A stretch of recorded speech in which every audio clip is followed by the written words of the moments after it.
Press your thumb against the spine of every book, the way you need to feel the weight before you look. You mouth the words before you say them, half a beat, like you're rehearsing for a world you've yet to meet.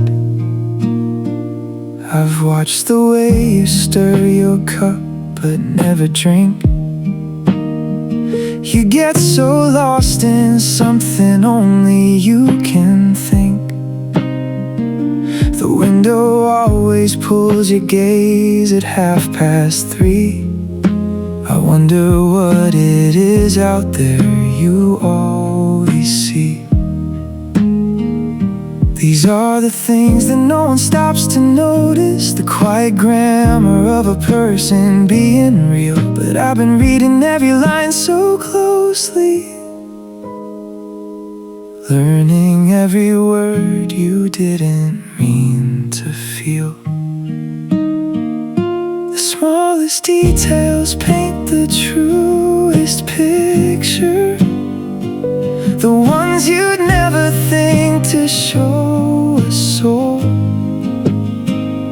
The pause before you laugh, the way you flicker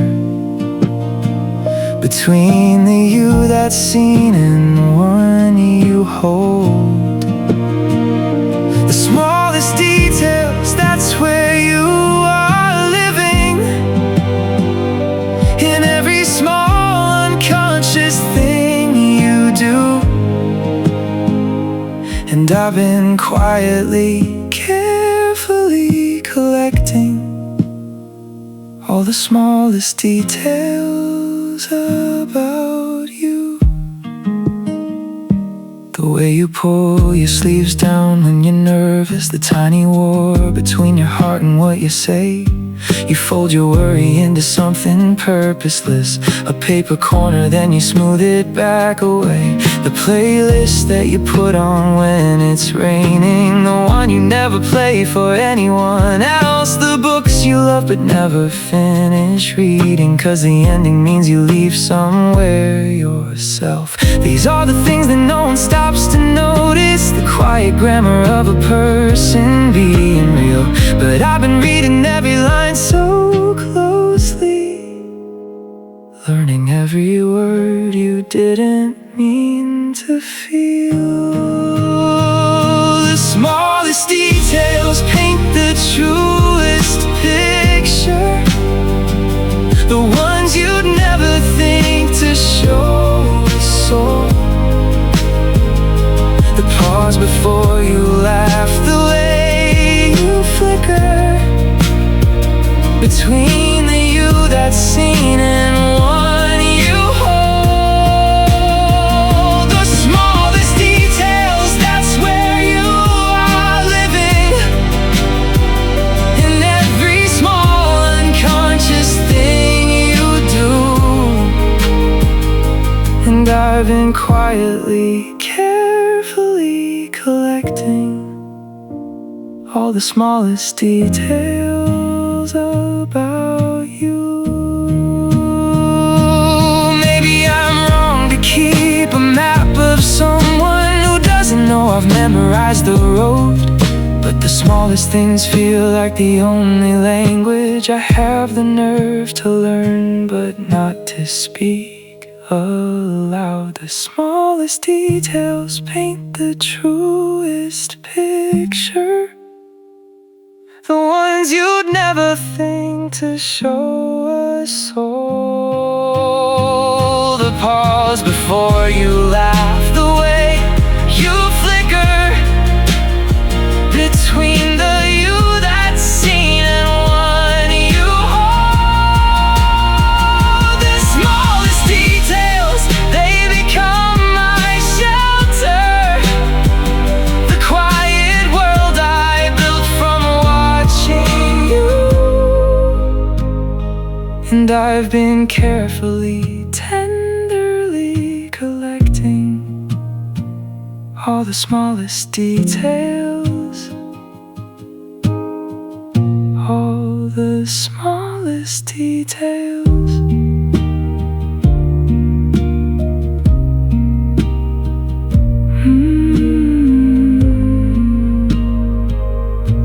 All the smallest details.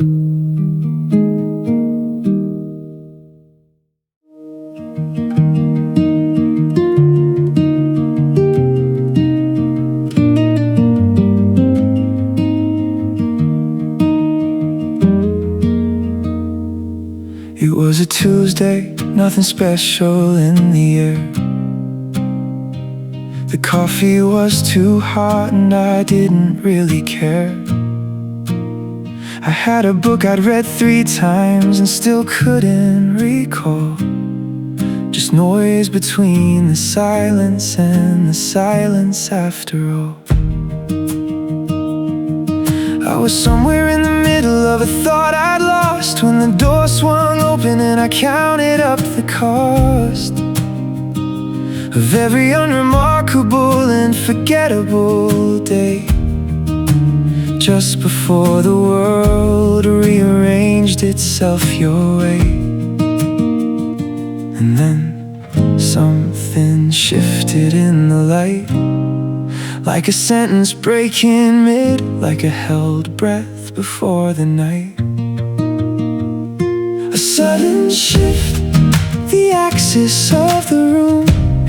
You walked in like a change of weather, middle of June. A sudden shift, the compass needle swung and every word I'd practiced came apart upon my tongue. A sudden shift, and I was somewhere else, somewhere I had never been, while sitting by myself. A sudden shift, I don't know what it was, but the world before that moment was a different world, because I tried to find my page again, I couldn't find the line. The sentence I had started now belonged to a different time. The coffee had gone cold by then, I didn't notice when. I just know everything before was further back than then. You laughed at something quiet that I wasn't close enough to hear, and something small and permanent just settled in me here, like furniture rearranged by someone while you slept. And now you can't remember how the old arrangement felt. And then something moved behind my ribs, like a word I almost knew, like a door that doesn't give. A sudden shift, the axis of the room.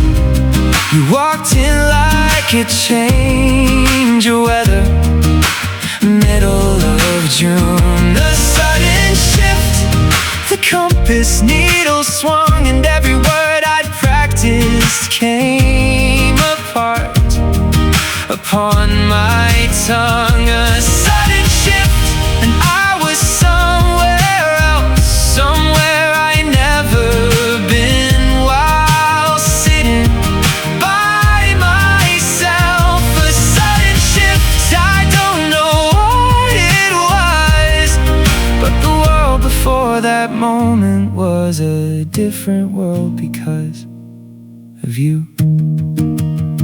I've tried to go back to that Tuesday, to the unremarkable in between, but you're in every ordinary moment now, in every space I somehow couldn't see. A sudden shift, I still don't have the word for what it means to see someone and feel like something stirred. A sudden shift, I never quite came back from the way a song can change a room. The moment that it's sung, a sudden shift, and now I carry it, this weight I didn't notice till I was already under it. A sudden shift, that's all it ever was, and yet the simplest thing a heart has never managed to forget.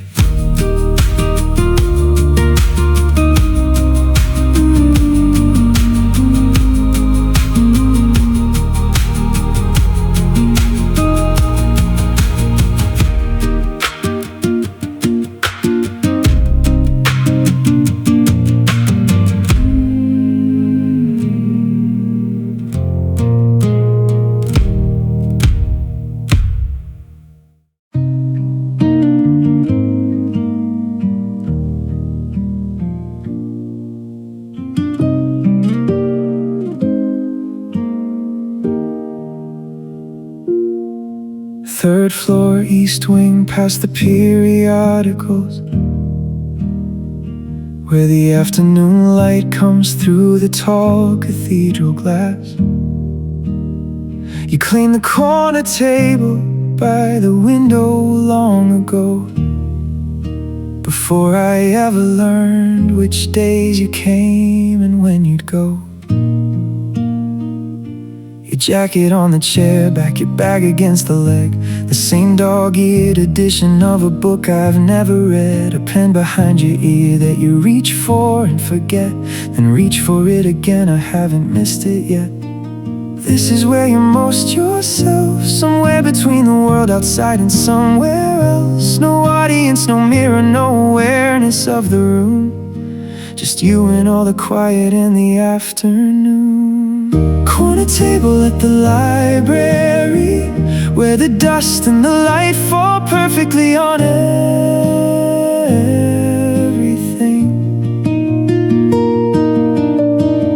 Corner table, I'm 2 rows behind with the book I stopped reading the moment you arrived. Corner table at the library, that's where I first understood what it really means to watch someone be completely, quietly themselves, with no one in the world to see except for me. You underline in pencil, never pen, I've clocked that now. You mouth the words on pages you keep coming back to somehow. You tuck your feet beneath you when you're deep inside a thought. You check your phone and put it down, and then you don't. You do this thing with your hair when something doesn't land. Gather it one-sided, tilt your head and scan. I've memorized the angle somewhere short of satisfied, the small frown before the page finally decides. This is where you're most yourself, somewhere between the world outside and somewhere else. No audience, no mirror, no awareness of the room, just you and all the quiet in the afternoon. Corner table at the library, where the dust and the light fall perfectly on everything.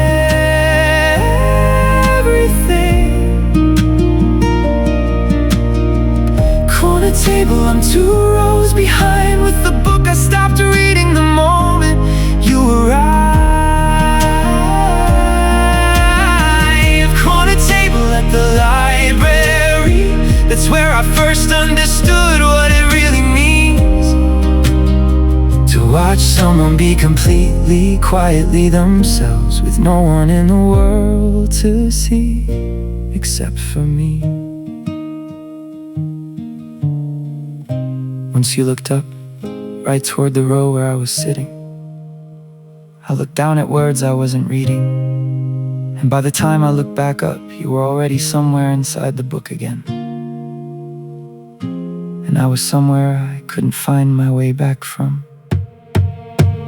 Corner table at the library, where the Tuesday afternoon keeps holding still. Corner table, I come back every week, not for the books, and maybe you know what I mean. Corner table at the library, maybe one day I'll sit close enough to speak, but for now you're at your corner table, reading. And the light is doing everything.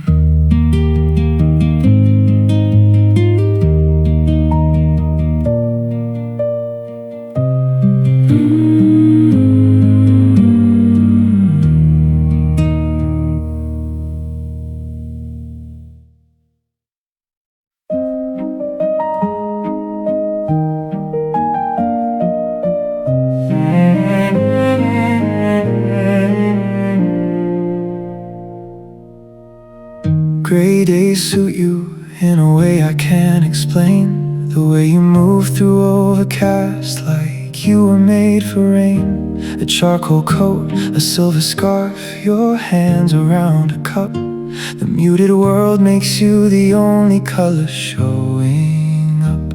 You wear gray like an answer, not a compromise. Like someone who has made their peace with overcast skies. And I've been trying to find the words to hold that light, but every version I attempt comes out somehow right.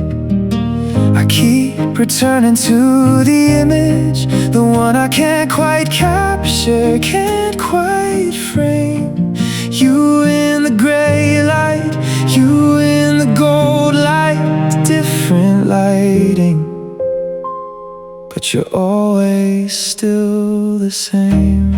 A study in gold and gray, the way you hold the light of any kind of day. A study, I come back to the same unfinished canvas, same unanswered fact. Gold when the afternoon decides to find your face, gray when the morning hasn't chosen yet. But either way, you occupy a space that no one taught me how to not forget. But gold is where I find you at your most impossible. The afternoon arranges everything as beautiful. You at the corner table, and the light across your hair, and I am running out of ordinary ways to say you're there. Gold for the warmth you carry like you're unaware of it. Honey-colored hours I've been keeping careful record of. The gallery of moments that I've hung and visited. The closest I have come to something like enough. Keep returning to the image, the one I can't quite capture, can't quite frame.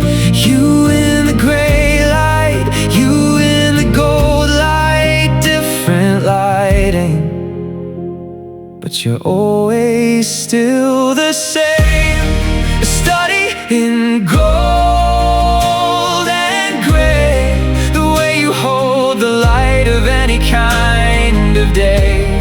A study, I come back to the same unfinished canvas, same unanswered fact. Gold when the afternoon decides to find your face, gray when the morning hasn't chosen yet.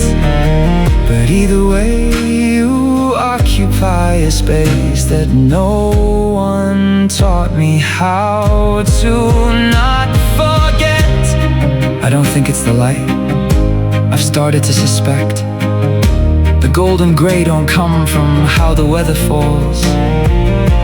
I think they live in something settled inside you, something I can't quite detect, that makes the world arrange its colors just because.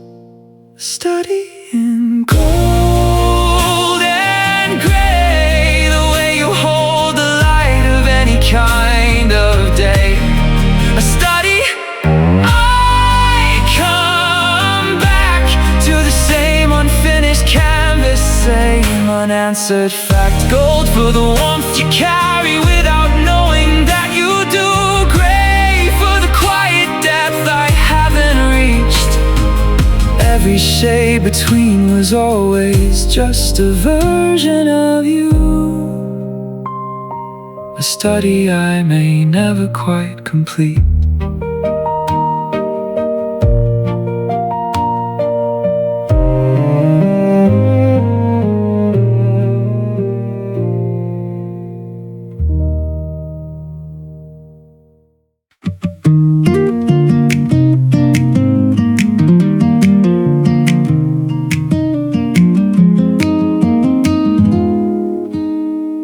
Heard it first across a crowded room, before I even knew your name or which direction you'd come from.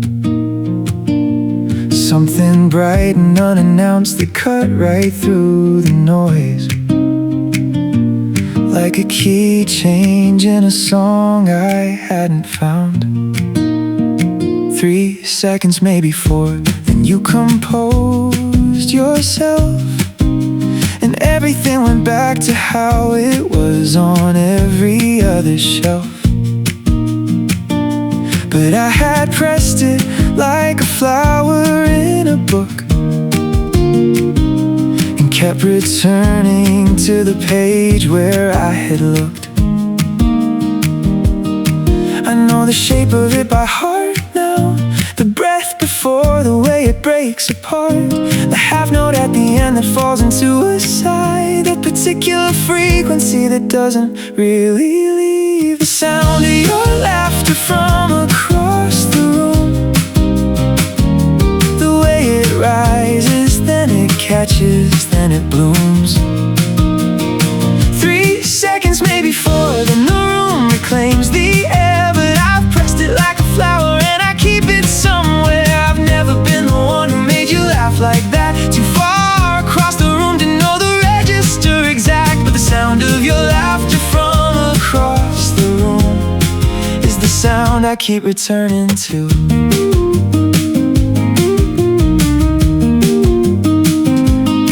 You have 3 kinds, I've sorted them by now. The short, surprised one, when something catches you somehow. The longer, richer one, when you've decided it was worth it. The one that ends in silence, like you hadn't meant to surface. I have no right to know you quite this specifically, just a listener at the edge of what you give for free. But every time it comes, I stop whatever I was thinking, and for 3 or 4 seconds I remember how to be. I know the shape of it by heart now, the breath before, the way it breaks apart, the half note at the end that falls into a sigh, the particular frequency that doesn't really leave. The sound of your laughter from across the room, the way it rises, then it catches, then it blooms. 3 seconds, maybe 4, then the room reclaims the air. But I've pressed it like a flower and I keep it somewhere. I've never been the one who made you laugh like that, too far across the room to know the register exact. But the sound of your laughter from across the room is the sound I keep returning to.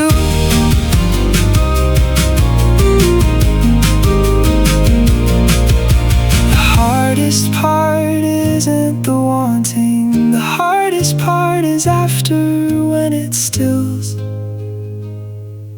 when the air settles back to ordinary, and I have to rebuild it from memory until the next time.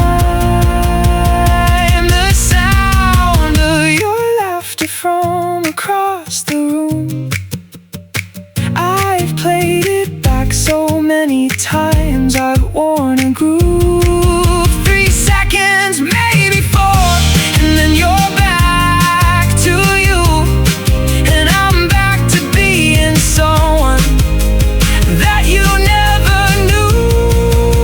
I've never been the cause of it, only ever the witness to a sound that keeps arriving like it's nobody's business. But the sound of your laughter from across the room is the sound I keep returning to, keep returning to, keep returning to.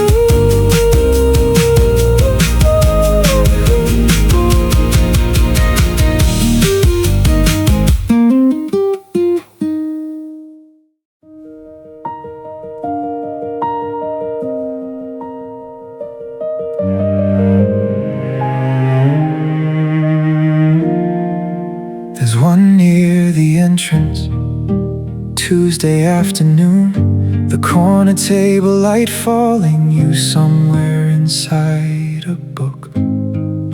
I've titled it Study, In ordinary beauty, oil on memory, still life, no frame required to look. And next to it a smaller one, less careful in its making. The Tuesday that you laughed at something I was too far back to hear. I caught the after image, not the thing itself, and hung it there, still crooked, still a little unclear. I know I have no right to build a gallery from moments that were never really meant for me. But here they hang regardless, lit from somewhere inside. Every version of you I've been watching from a side. A gallery of moments, that's what I keep. Every ordinary second you gave away for free. A gallery of moments, lit from inside. Every version of you that I've watched from the side. The curator, just a word for someone who loves too quietly to say. A gallery of moments built from watching you from the other side of ordinary days. A study in gray near the back, the overcast edition, where the whole world stepped aside to let you be the only color there. And one I've titled simply The Rearrangement, before and after hanging either side of open air. A triptych near the window, 3 kinds of laughter, cataloged and dated, hung in order, left to right. The short surprise, the longer one, the one that ends in silence. 3 frames I come back to when I can't sleep at night. I know I have no right to build a gallery from moments that were never really meant for me. But here they hang regardless, lit from somewhere inside. Every version of you I've been watching from a side. A gallery of moments, that's what I keep. Every ordinary second you gave away for free. A gallery of moments, lit from inside. Every version of you that I've watched from the side. The curator, just a word for someone who loves too quietly to say. A gallery of moments built from watching you from the other side of ordinary days. The strangest thing about a private gallery is that the art doesn't know that it's being seen. You walk through room after room of someone's ordinary living and wonder if the distance is the cruelest thing. But then again, to see something this clearly from the outside, from the quiet, from the edge, maybe that's not nothing. Maybe that's as close as I can get for now. A gallery of moments, that's what I keep. Every ordinary second you gave away for free. A gallery of moments, lit and hung and held, the most honest thing about me I have never told. The curator, just a word for someone who turned archivist when they couldn't find a way. A gallery of moments built from watching you from the other side of ordinary days. And the gallery is full now, every wall accounted for, and the watching isn't quite enough anymore. And the silence has to mean something else. And the door,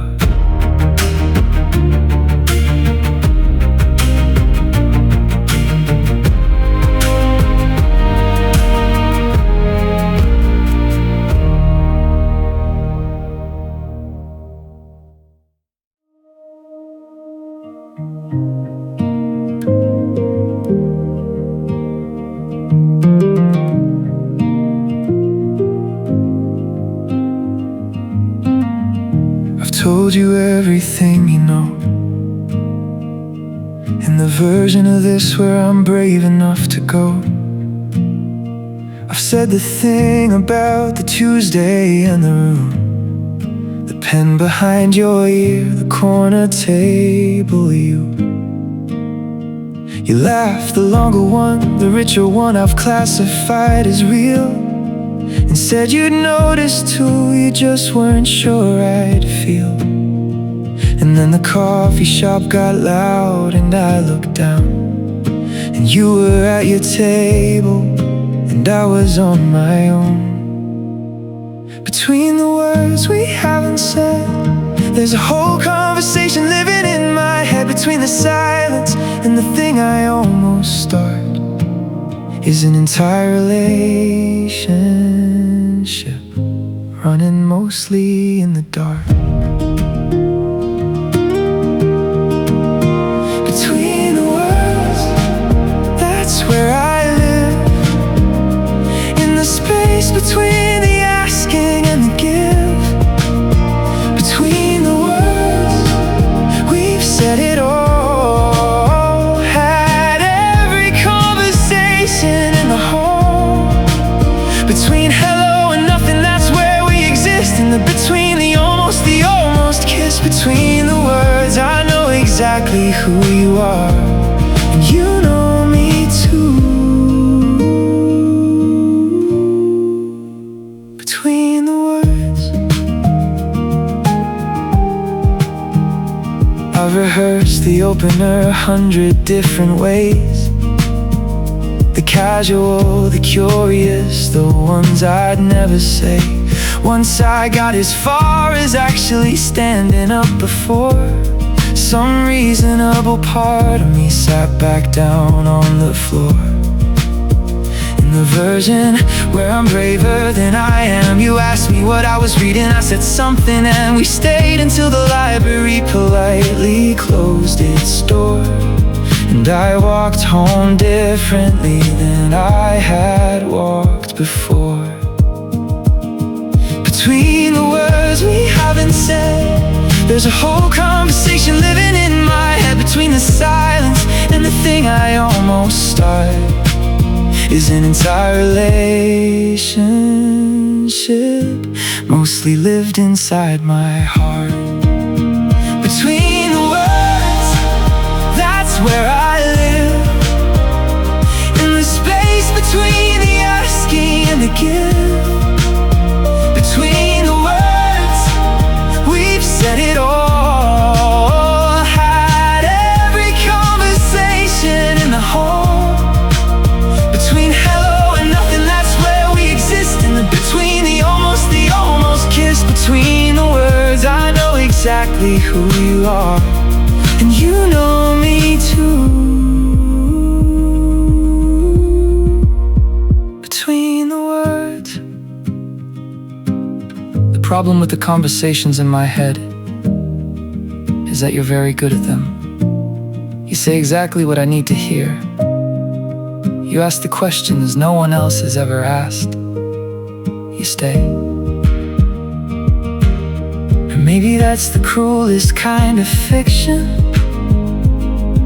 The you I've built is perfect things to say, and the real you is right across the room, having actual conversations that I'll never be a part of anyway.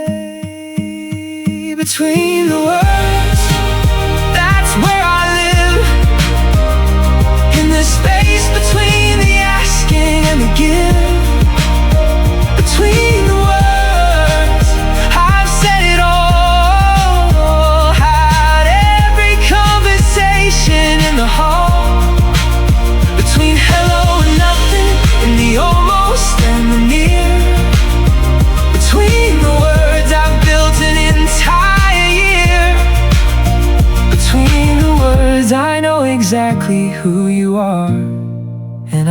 that's not the same as actually knowing you at all.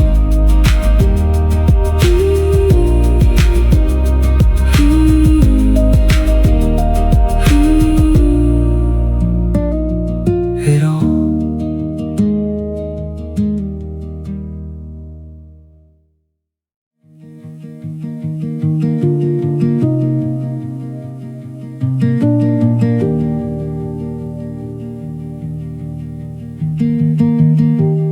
2 feet of air between us in the aisle. We reached for different books and shared the kind of moment that means everything to one and nothing to the other. I put mine back and moved along, and you did not look up. I know the route you take from 3rd floor to the door. I know which days you're here and roughly what you're reading for. We travel the same circuit like 2 satellites in sync, but satellites don't know about each other, I think. 2 lines running side by side, same direction, same speed, same stride. But parallel lines don't meet. That's the design. I am one line and you are the other, and we will run together separately forever if I don't change something about mine.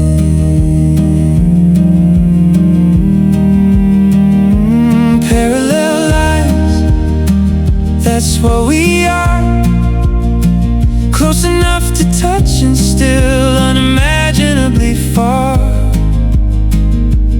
Parallel lines, same world, different lives, running alongside each other, side by side. I know everything about the way you move through space. I know nothing about what it means to actually know your face. Parallel lines, it's the geometry's close enough for almost, never close enough for. I sat 3 rows behind you in a room last week, where someone gave a reading and you mouthed along beneath. I was watching you discover something new, while knowing every word already, watching you go through. We breathe the same air in the same room for an hour. You left the way you came, unaware of me altogether. I went home and thought about what parallel really means. The distance stays exactly the same from every angle that you lean. 2 lines running side by side, same direction, same speed, same stride. But parallel lines don't meet. That's the design. I am one line and you are the other, and we will run together separately forever if I don't do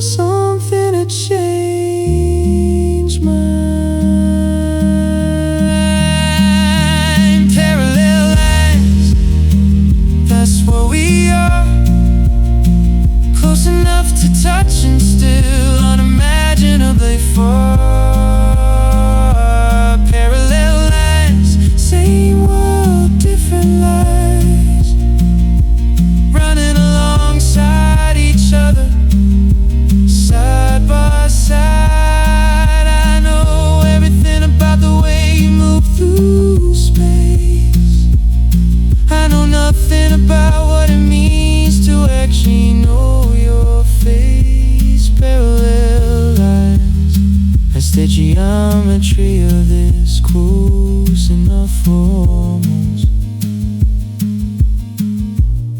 never close enough for.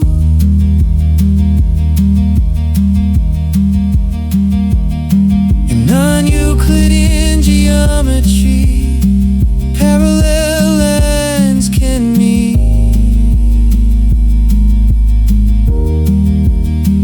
given enough curvature, enough space, given a world that bends the right way.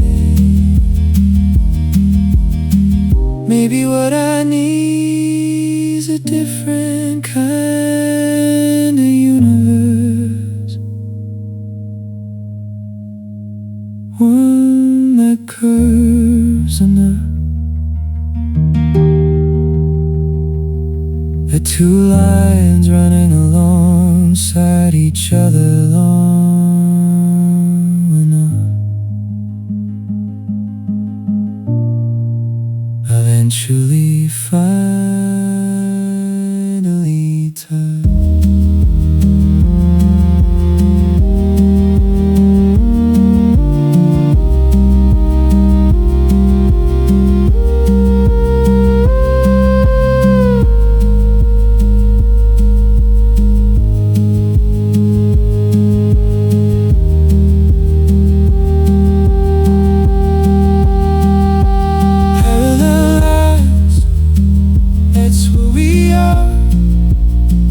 Close enough to touch and still unimaginably far.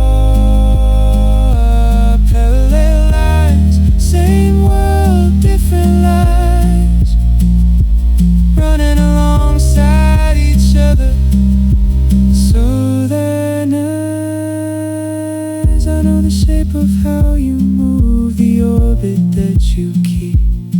I know nothing about what it means to actually be parallel lines. There's the mathematics of it, close enough for almost, never quite enough to me.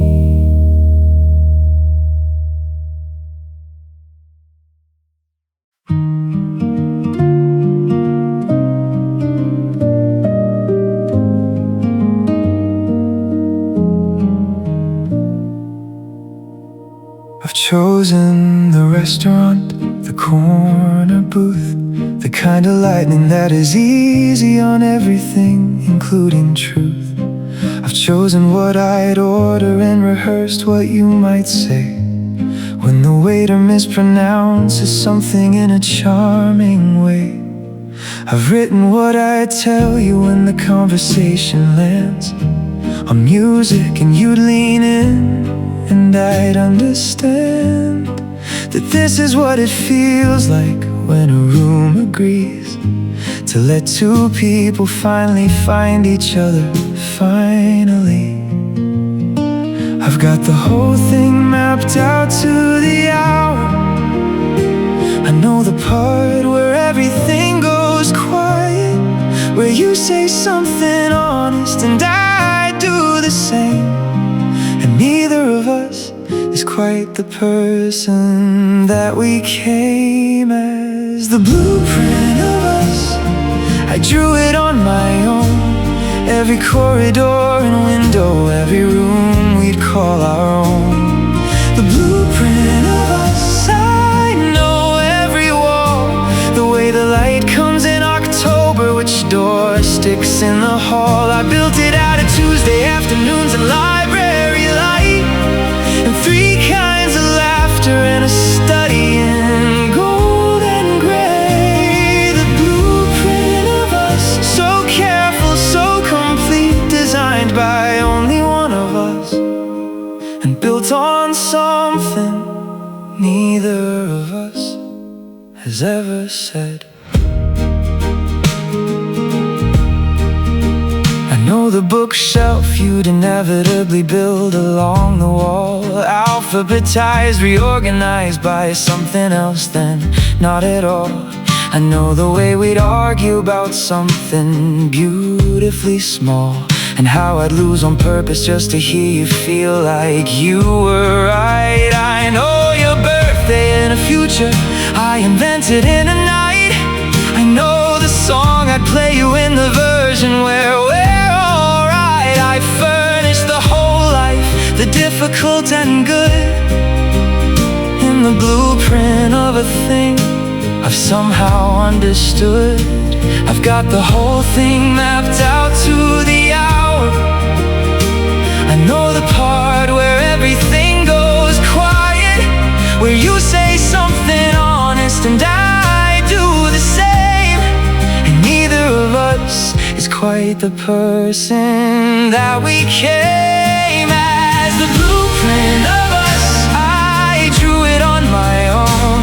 Every corridor and window, every room we call our own. The blueprint of us, I know every wall, the way the light comes in October, which door sticks in the hall. I built it out of Tuesday afternoons at library light, and 3 kinds of laughter and a study in gold and gray. The blueprint of us, so careful, so complete, designed by only one of us, and built on something neither of us has ever said. The problem with the blueprint is that someone has to build it, and building it means asking if you want to live inside. And I've been so busy drawing every room, I forgot the part where I would have to step outside and hand it to you and say, here, I made this. Is any of it close?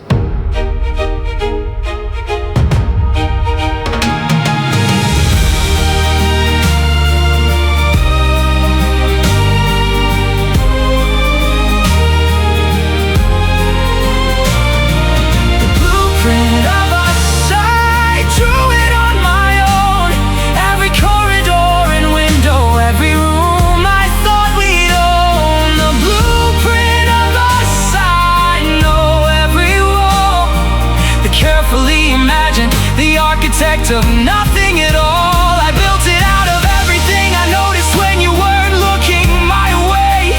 Out of Tuesday light and gray days, and the sound of you from far away. The blueprint of us, so careful, so complete, designed by only one of us, and waiting on the step for someone who doesn't know it's there.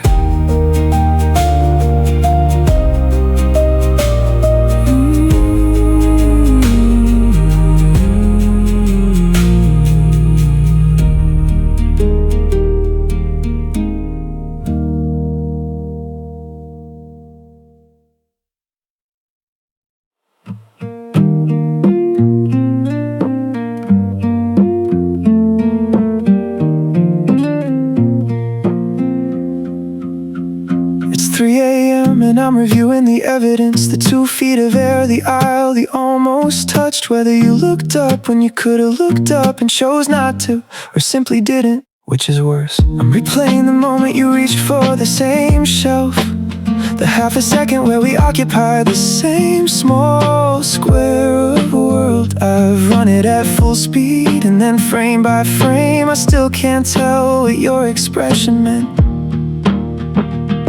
And the ceiling doesn't answer. The ceiling has no opinion on any of this. The ceiling has been here since before I started, and will be here when I finally, 3 a.m. ceiling, that's where I am, flat on my back with a mind that hasn't got the message yet. 3 a.m. ceiling, white and wide, running the footage of an ordinary Wednesday night. I replay the look, the almost look, the non-look. I replay the 2 feet of air between us in the aisle. 3 a.m. ceiling, same as every night, just me in the dark, in the inventory of everything I should probably let go of, but won't.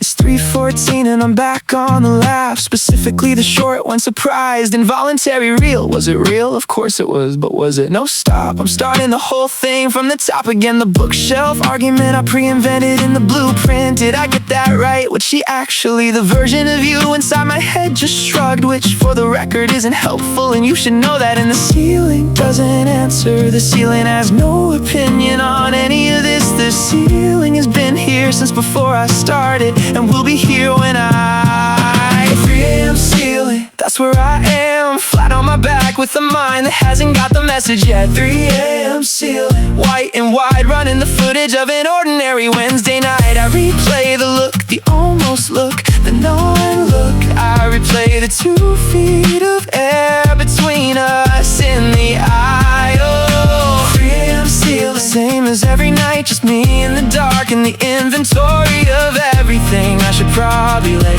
go of, but won't. I used to sleep before all of this, before I started keeping catalogs and blueprints and galleries and parallel lines. And somewhere around 3 a.m. I start to understand that this has stopped being beautiful and started being weight. But then I think about the corner table in the light, and I'm awake again. 3 a.m. ceiling, same as every night, flat on my back with a mind that's running on its own. 3 a.m. ceiling, wide and white, just me and the evidence. I keep returning to the almost looks, the 2 feet of air, the 3 kinds of laughter, all of it running on a loop. I can't locate the switch for 3 a.m. ceiling. It's getting light and I still don't know if you have ever thought of me once at 3 a.m.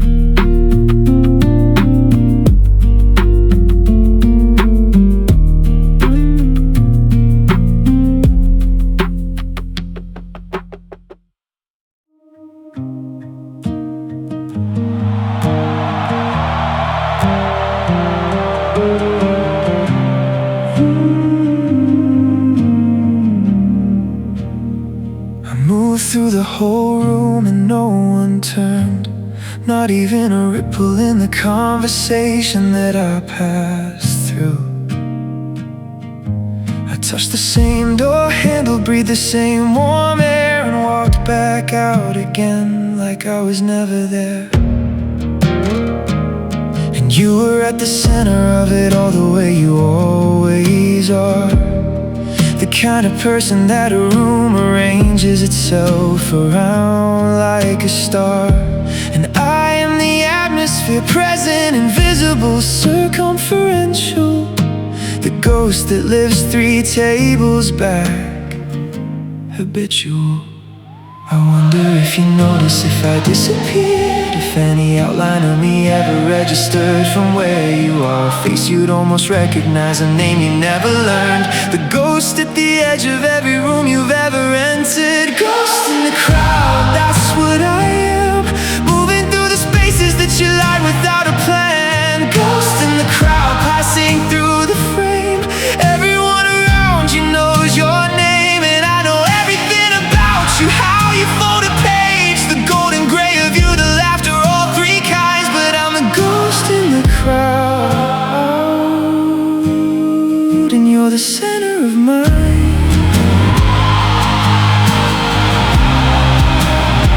And you're the center of mine.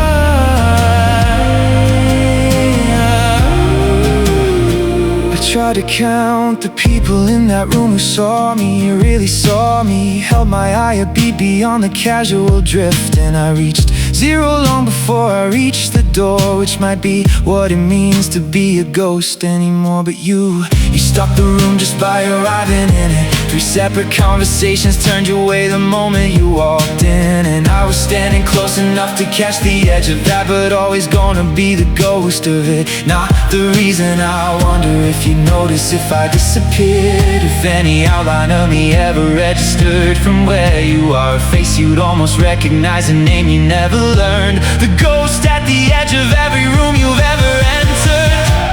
Ghost in the crowd, that's what I am. Moving through the spaces that you light without a plan. Ghost in the crowd, passing through the frame. Everyone around you knows your name, and I know everything about you. How you fold a page, the golden gray of you, the laughter, all 3 kinds. But I'm the ghost in the crowd, and you're the center of mine.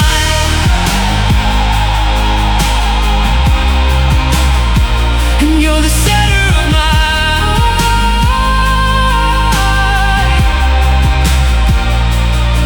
Here's the strange thing about haunting. You always choose the place.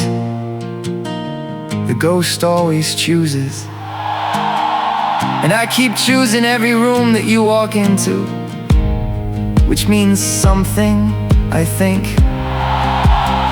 It means I'm not quite ready for whatever the other side of this is. Whatever it is that ghosts become when they finally decide to be seen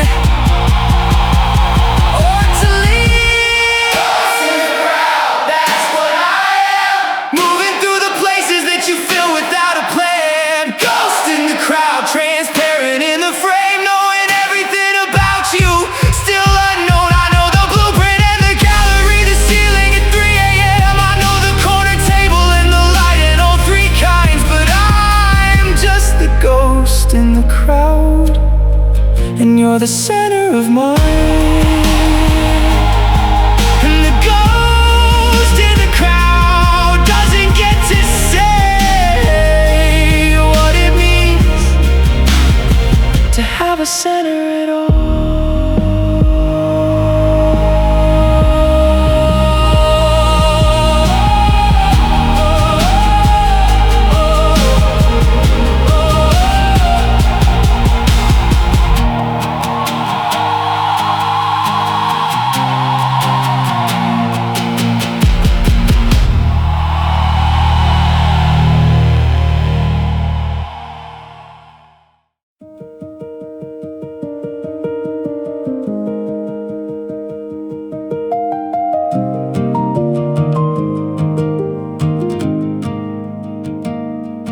On Tuesday she arrived at 2:30, which is the same time I arrive on Tuesdays. Is that something? Is that clue? She sat facing the room instead of facing out, which means she could see my table from her line of sight throughout. She turned 3 times in my approximate direction, not at me, I'm not saying at me, but adjacent in the section. Once she seemed to pause mid-page and lose her place, which is also something I do frequently in this same space. And maybe this is just projection, maybe I'm the one inventing intersections, but I've been reading rooms my whole life, and something in this room feels different. Reading the room, that's all I do, building up a case from circumstantial residue. Reading the room, every turn and glance, trying to find evidence of something like a chance. But the room is complicated and I might be wrong. I've been wrong before about a feeling this strong. Reading the room and I can't tell anymore if I'm reading what is there or just the thing I'm hoping for.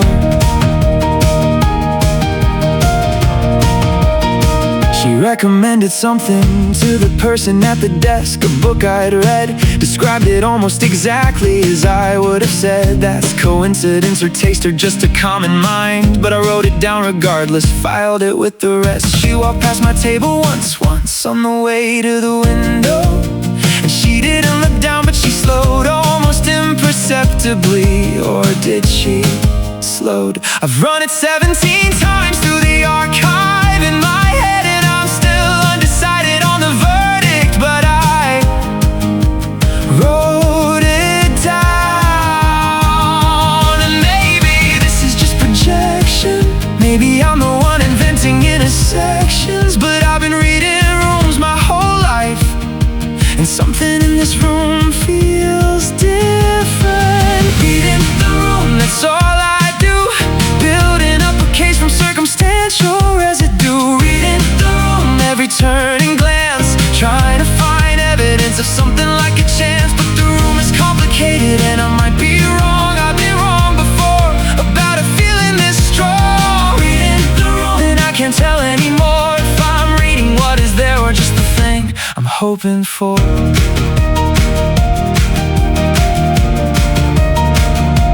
The problem with reading for something specific is that you will find it. The mind is extraordinarily good at locating the exact pattern it went looking for. Every pause becomes evidence. Every glance becomes testimony. Every coincidence of timing becomes a sign, if you want it to be. And I want it to be. Reading the room. Is any of this real? Finding every signal, then questioning the feel. Reading the room. Every pause and turn, filing it with everything I still have left to learn. And maybe she's been watching from across the room, and maybe none of this means anything beyond the view. Reading the room, and I still can't tell if I'm reading something real or the story that I'm telling myself.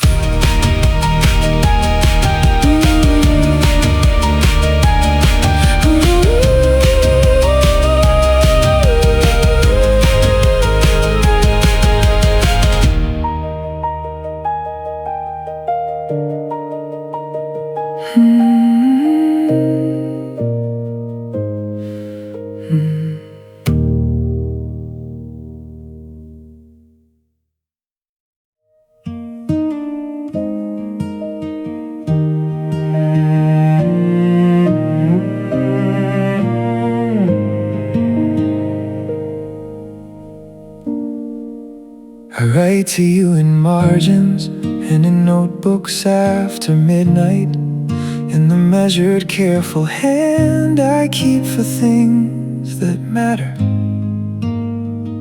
I choose the words the way you choose the corner table, the ones that face the room, that hold the light. I've told you about Tuesday and the axis of the room. I've described the way you look in every shade of afternoon. I've written out the 3 kinds of laughter, cataloged by name, and folded it and put it in the drawer, and done it all again.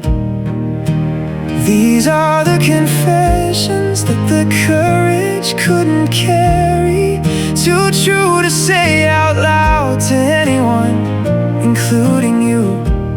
So I fold them into paper planes and give them to the air, and hope that something in the universe receives them somewhere.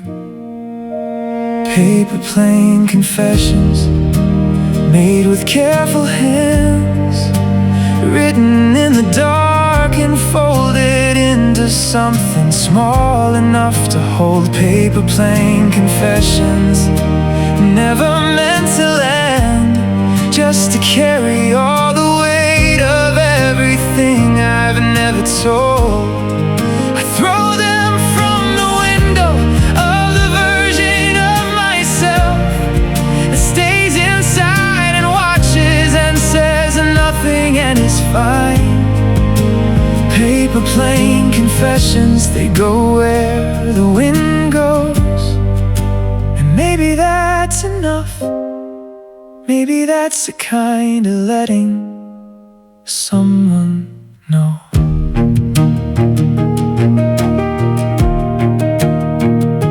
I wrote you a poem about the way you're looking great, about the ceiling and the parallel and the mathematics of staying. I wrote you the confession about conversations in my head, where the version of you I invented always stays, always stays. I write until the hand cramps and the hour gets unkind, until the thing I've been circling has finally been refined into something honest, something true enough to send. And then I read it back and fold it up and start again. These are the confessions that the courage couldn't carry, too true to say out loud to anyone, including you. So I fold them into paper planes and give them to the air, and hope that something in the universe receives them somewhere. Paper plane confessions, made with careful hands, written in the dark and folded into something small enough to hold. Paper plane confessions, never meant to land, just to carry all the weight of everything I've never told. I throw them from the window of the version of myself that stays inside and watches and says nothing and is fine. Paper plane confessions, they go where the wind goes. And maybe that's enough. Maybe that's the kind of letting someone know. There's a drawer full of planes now, more than I can count without embarrassing myself. Each one addressed to you without your name, since I never learned it. Did I mention that? And tonight I'm holding the most recent one, and it's the truest thing I've ever written. And my arm is back, and the window is open, and I folded it again and put it in the drawer. Paper plane confessions, made with careful hands, written in the dark and folded into something small and known. Paper plane confessions, too afraid to land, too honest for the distance between your world and mine. A drawer full of everything I'd say if I were brave enough, a collection that you'll never read, that only I can find. Paper plane confessions, and they're getting harder to make, not because I'm running out of things to say, but because the saying isn't quite enough anymore.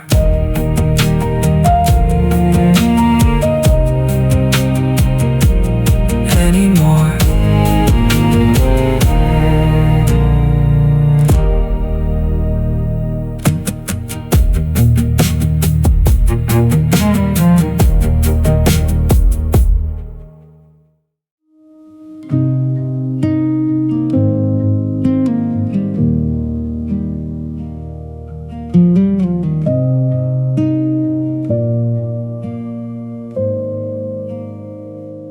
The rain came in the night when I wasn't watching. By morning every window was a painting of the gray.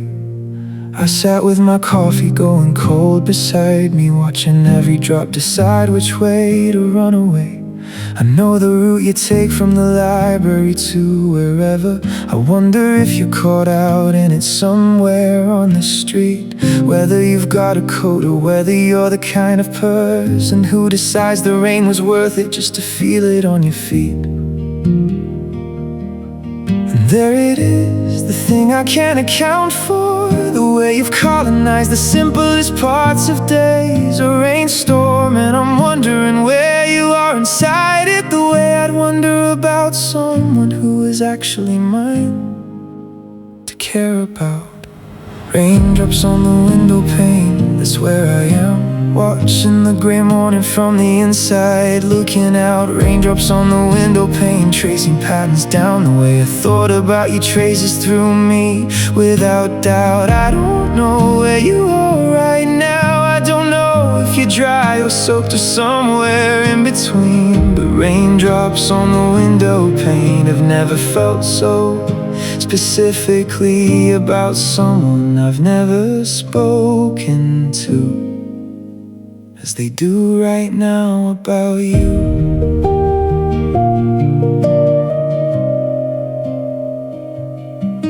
I imagine you might be at a window somewhere to tea instead of coffee, the same gray light, a different view. Or maybe you don't think about the weather the way I do. Maybe weather's just weather when it hasn't been infected yet. That's the word, infected. Every ordinary thing, every Tuesday, every corridor, every laugh across the room, every rainy morning now belongs to thinking about you. The gray has got your name on it, a name I've never heard. And there it is, the thing I can't account for, the way you've colonized the simplest parts of days. A rainstorm and I'm wondering where you are inside it, the way I'd wonder about someone who was actually mine to care about. Raindrops on the window pane, that's where I am, watching the gray morning from the inside, looking out. Raindrops on the window pane, tracing patterns down. The way I thought about you traces through me without doubt. I don't know where you are right now, I don't know if you're dry or soaked or somewhere in between. But raindrops on the window pane have never felt so specifically about someone I've never spoken to as they do right now.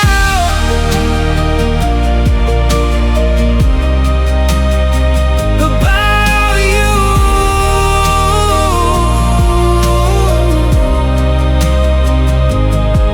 In the beginning this was beautiful, the noticing, the cataloging, the gallery of gold and gray. But somewhere between the blueprint and the paper planes, the beautiful became a different kind of weight. Because longing for someone who doesn't know you're longing is not the same as longing that can't answer back. And the rain is real and I am real and you are real out there, but the three of us have never quite been in the same fact.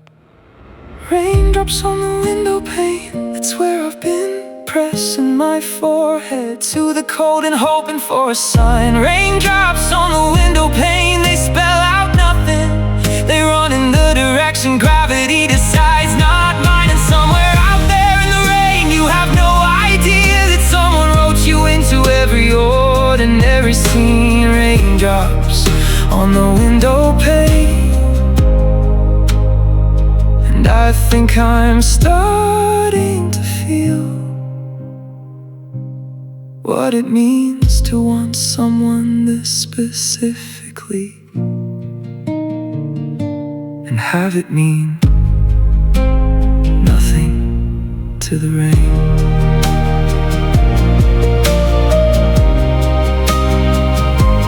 To the rain.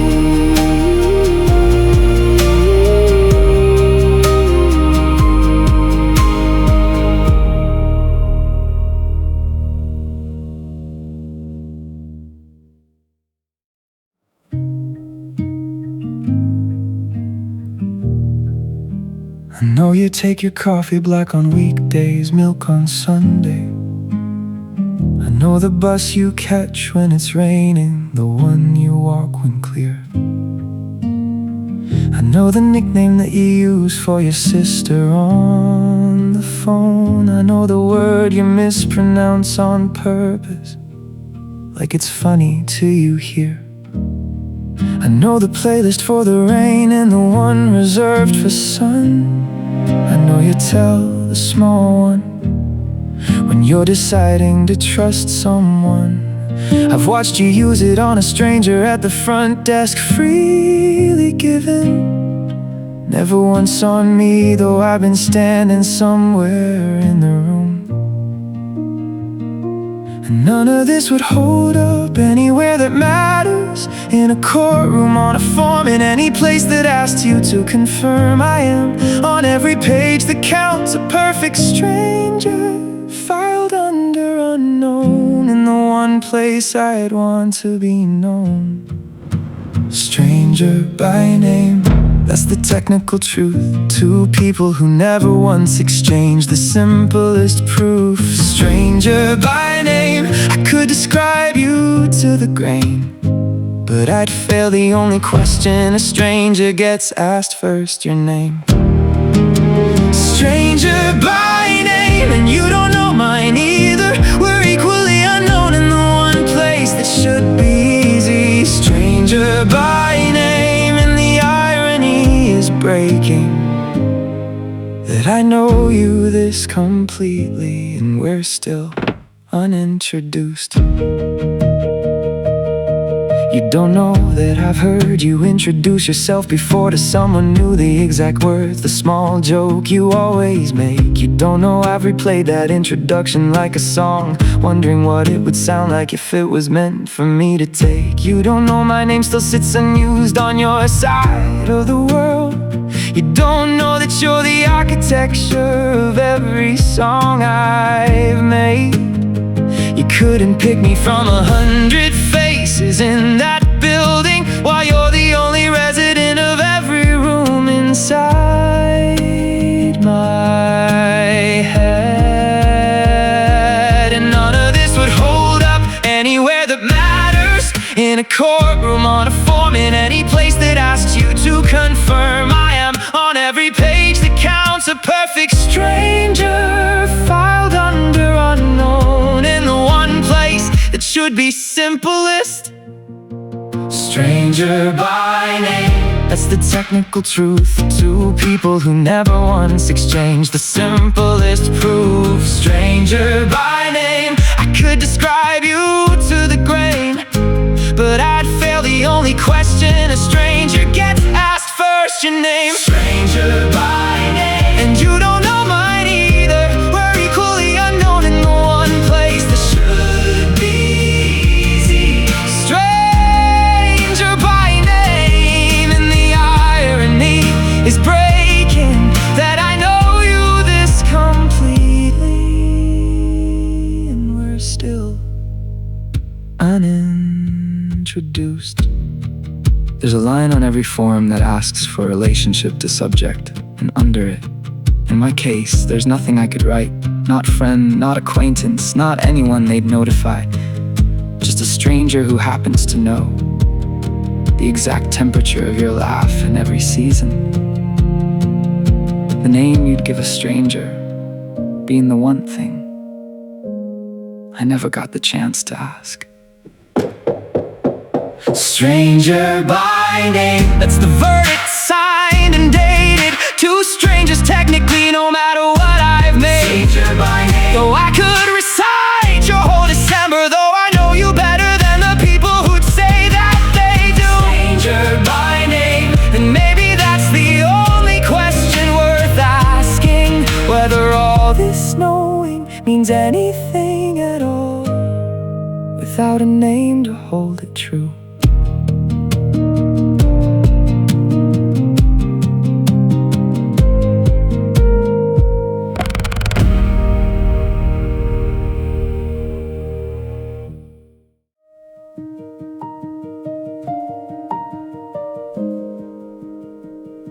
You said something, 2 words, I said something back. 10 seconds, maybe less, and then the room went back to what it was. That's the whole thing, that's the entire event. 2 words and a reply, and a decade's worth of inventory sent. Two words that I've since parsed for every possible inflection, every weight. 10 seconds that have lasted the better part of every day since that day. I've run it at normal speed and then at half speed. I've placed it next to everything I know about you. I've checked if the pitch was different from the laugh. The short, surprised one, did she sound like that, but softer? I've measured the direction of your eyes and whether what I read as warmth was warmth or light, or just me needing something in the room to mean more than it was. 2 words, 10 seconds, and I've given it a month. That's the mathematics of a mind that finally touched something real at last. I wrote it in the notebook, both sides transcribed. Your 2 words and my 2 words and the gap between. Then wrote below it inconclusive, which is either honest or the saddest thing I've ever seen. 2 words that I've since turned into a thesis and an archive and a prayer. 10 seconds that have become the most inhabited time I've ever shared. I've run it at normal speed and then at half speed. I've placed it next to everything I know about you. I've checked if the pitch was different from the laugh. The short, surprise one, did she sound like that, but softer?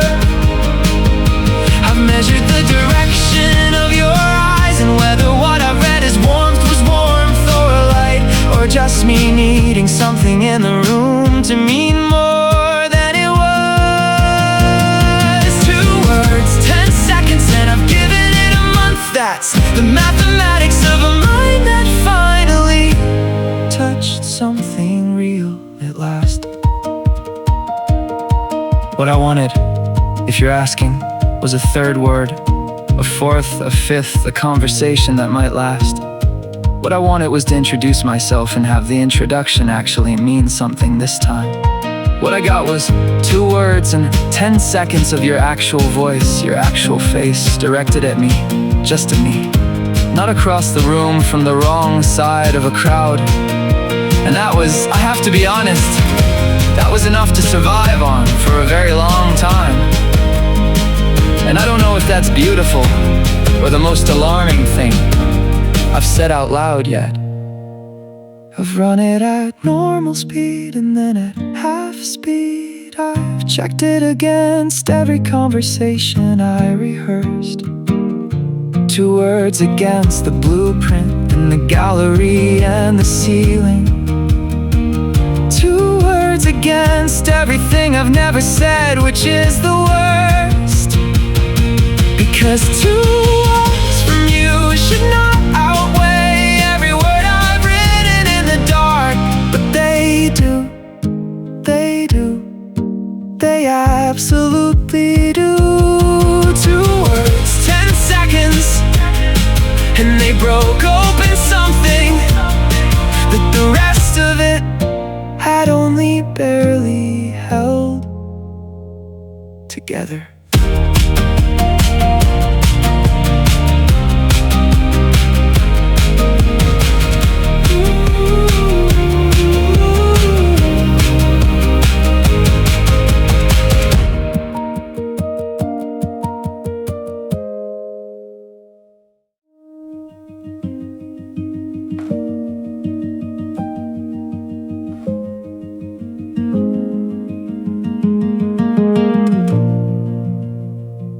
Hand was already on the strap of my bag. The distance between us was 11 steps, I'd counted twice. She paused to check her phone beside the door, and every cell I owned forgot what to do with the time. This is the part nobody mentions when they talk about the leap. It's not the speaking, it's the half second just before, where your own body turns into a stranger, and every system you trust starts negotiating with the door. My pulse arrived before my courage did. My breath caught somewhere it shouldn't have a right to stop. And I stood there mid-inhale, completely paralyzed, at the edge of a breath I couldn't finish, couldn't drop. This is the edge of the breath, where the air goes in but doesn't quite come back out. This is the edge of the breath, the space where bravery is supposed to live and doesn't. This is the edge of the breath, 11 steps, 11 heartbeats, one decision. This is the edge of the breath, and I have lived here longer than I should ever admit. I've watched strangers do it like it cost them nothing. Hold a door, ask a name, exist in public without this weight. I don't know what's wired differently in me that makes a sentence feel like walking somewhere with no net. My hands go cold the way they're not supposed to, for something with no stakes beyond a possible no. My throat does something close to closing over 4 words I've rehearsed 100 times to know. My pulse arrived before my courage did. My breath caught somewhere it shouldn't have a right to stop. And I stood there mid-inhale, completely paralyzed, at the edge of a breath I couldn't finish, couldn't drop. This is the edge of the breath, where the air goes in but doesn't quite come back out. This is the edge of the breath, the space where bravery's supposed to live and doesn't. This is the edge of the breath, 11 steps, 11 heartbeats, one decision. This is the edge of the breath, and I have lived here longer than I should ever admit.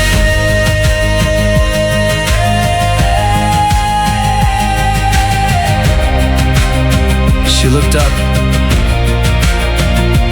right as I opened my mouth, and for exactly 1 full second, the 11 steps became 0.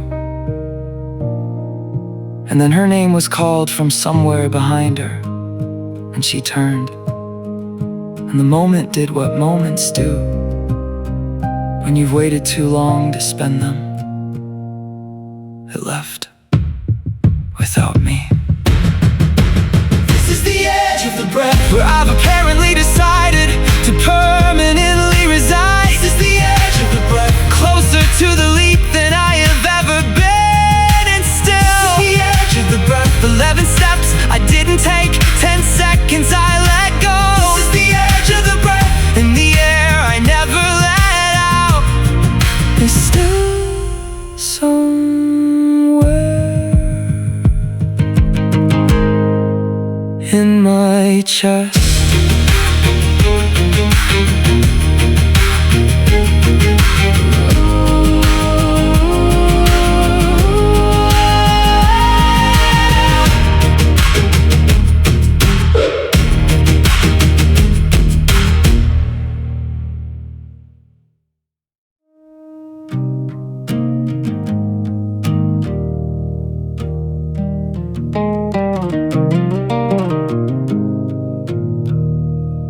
I'm not asking for the blueprint anymore. I'm not asking for the gallery or the careful filed away proof. I'm asking the only question underneath all of it, the one I've been too afraid to actually pursue. Do you ever look up at a moment I'm already looking? Do you ever feel the room shift when I walk into the frame? Do you have a version of the corner table where I'm the one who's sitting there and you don't know my name? Because I've built 100 structures out of evidence I gathered like a case I had to win.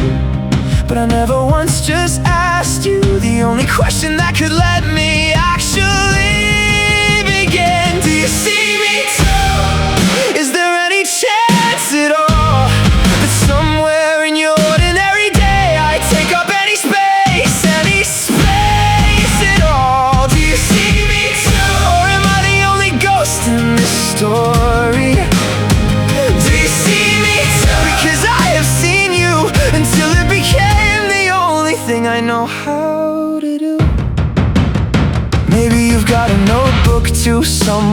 maybe there's a version of me filed under someone you've half noticed. Maybe the 2 feet of air in the aisle felt like something to you too, and you've never said it either. Or maybe I'm the only one who's been doing this. Maybe I've built an entire world around one person alone. And the most frightening thing I've considered yet is asking you and finding out the house was empty all along.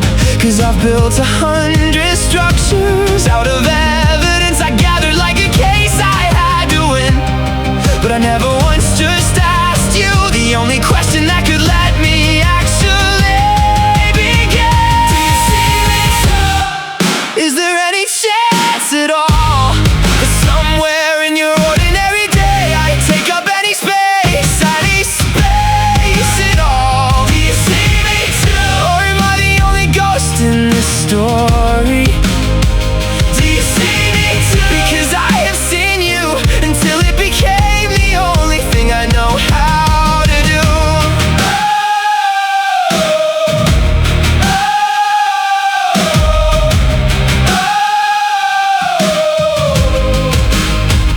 I don't need the gold and gray to be mutual. I don't need the gallery to have a second curator. I just need to know if any part of this was ever real on both sides of the door. Because I can't survive the answer being no. I've built an entire structure on uncertainty already, but I don't think I can survive. Is never asking and calling that peace.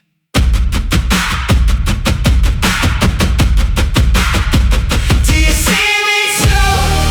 Is there any chance at all that somewhere in your ordinary day I take up any space at all? Do you see me too? Tell me I'm not the only ghost in this story. Do you see me too? Because I have seen you until it became the only thing I know how to do.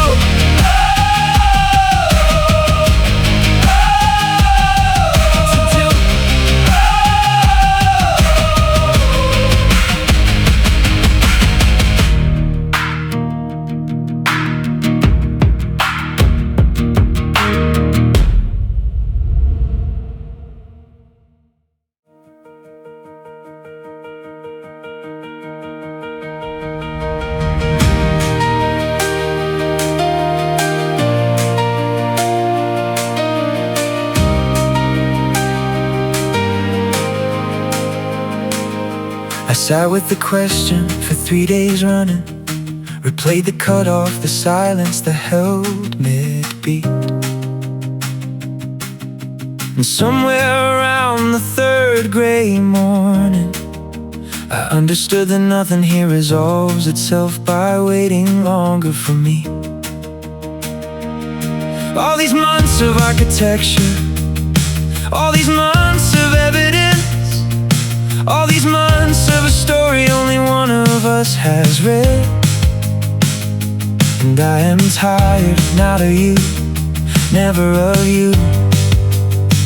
I am tired of the only voice in this being, the one inside my head. So I'm not asking what happens after, I'm only deciding what happens now. Whether it's a sentence or a letting go, something in me has to make a sound. I'm breaking the silence, however it comes out. Whether it's your name finally spoken out loud, or the quiet kind of breaking where I let the whole thing go. Either way, the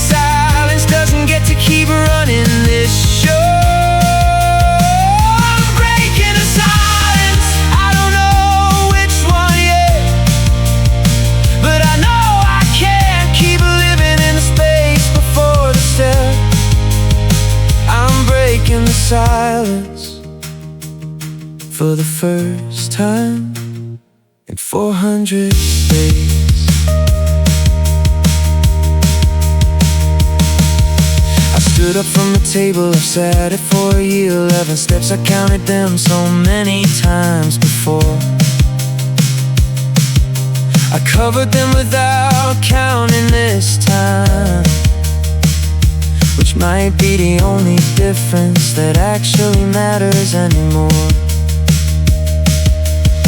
The corner table came up faster than I thought it would.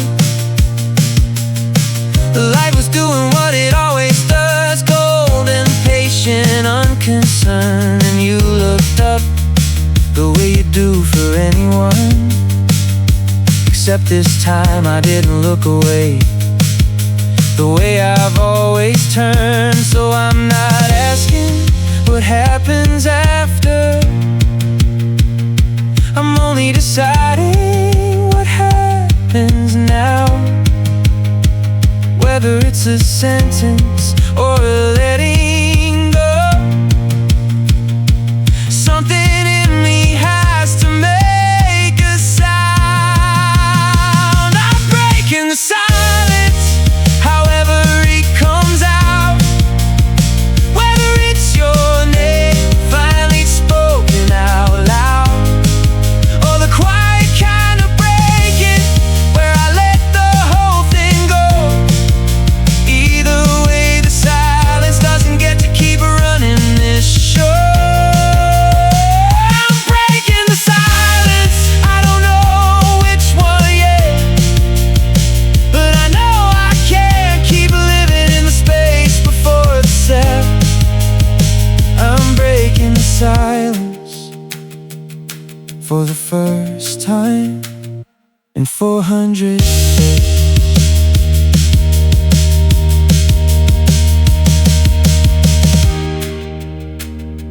Hi, that's the whole of what I had prepared. One word, the easiest one, the one I should have started with all along. And you said it back, just like that, like it was nothing, like it hadn't taken me 400 days to learn how to begin. And I don't know yet what comes after. I don't know if this is the beginning or the gentle end, but I said it out loud with my actual voice into the actual air between us and the silence.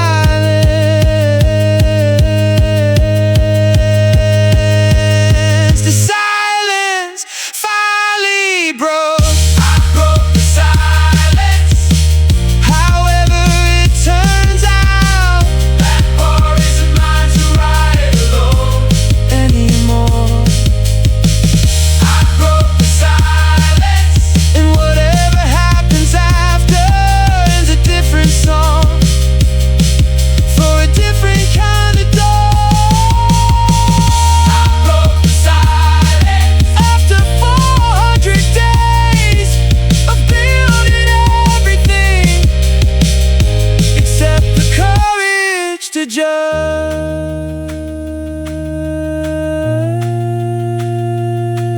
say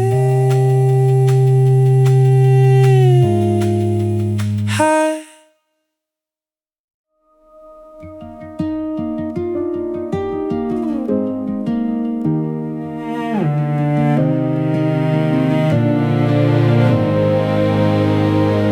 You said it back, and then you asked the question, the one that nobody in this story ever thought to ask before. I told you my name like I was handing you something fragile. You said it once like you were trying on the weight of it unsure. I'd like to tell you it turned into a movie from there. I'd like to say I know exactly how this ends, but the truth is closer to.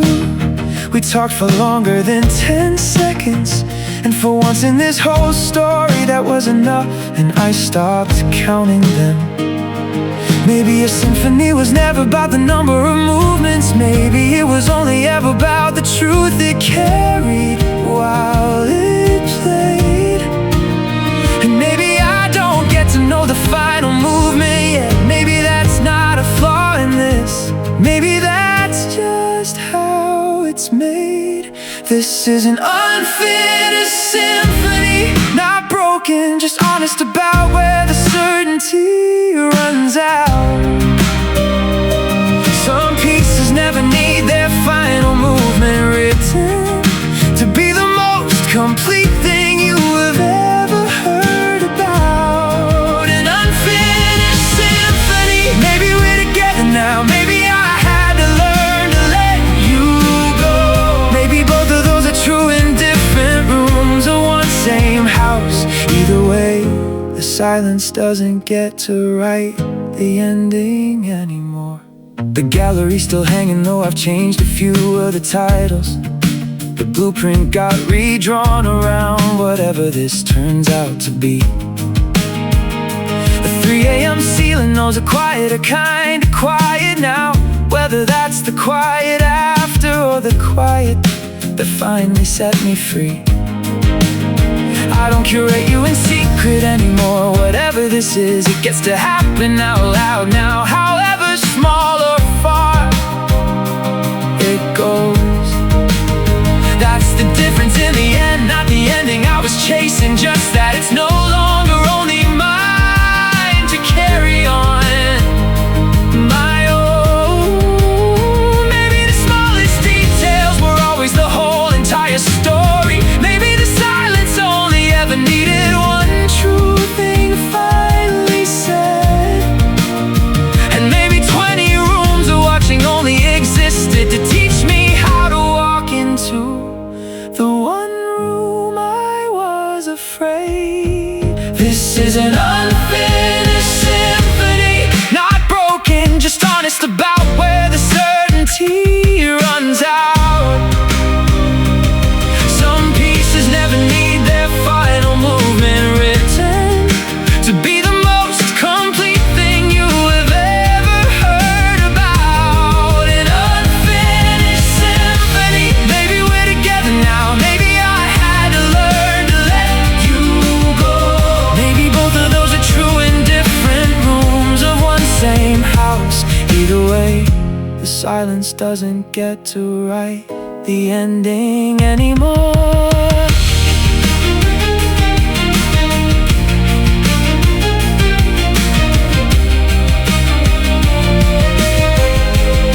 Schubert never finished his 8th symphony. 2 movements and then nothing. And it's still one of the most beloved things ever played. Maybe finished was never really the point of any of this. Maybe some things are whole specifically because of what they leave unsaid. I don't know if this is a love song or a eulogy for the version of me who needed you to be the answer to everything.